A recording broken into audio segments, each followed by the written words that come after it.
That's a Caribbean quest. So the game is quite attractive to children.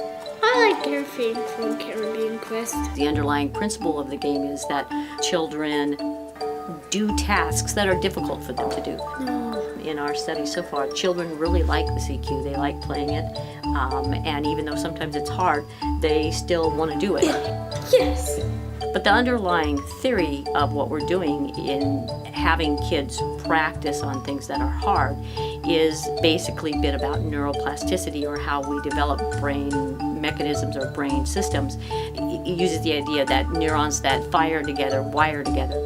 So when we are able to perform a cognitive function, the brain systems that support forming that are all firing. And after repeated trials of that, we begin to gain that skill. So you gotta collect the items you see in order. Keeping those things in his brain more than one item at a time was very, very beneficial. He started off, he could only keep 2 things in, and 4 in a row. So if they can't get past being able to remember 3 items because they don't have any ways of thinking about how to do it, they're not really making that connection, then it's harder to get those neurons firing together. Let's see if he's gonna get 5. And yes! 5! So if they can have some assistance in terms of, okay, what's the way you might try? Okay, take your time. Boat, bottle, fish, paddle.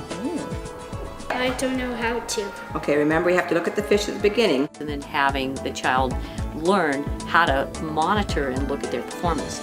And one of the difficulties that a lot of children with FASD and ASD have is in that sort of self-monitoring.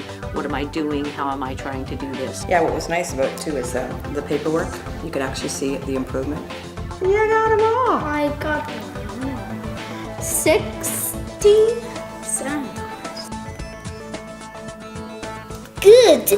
And then all of a sudden they begin to use those skills on their own. They've talked about students not having had those skills before, and then bringing them into the classroom and applying them and actually talking themselves through the strategy. Well, I think she actually was much more focused on her classroom work after. When you learned how to read those numbers, did that help you in math?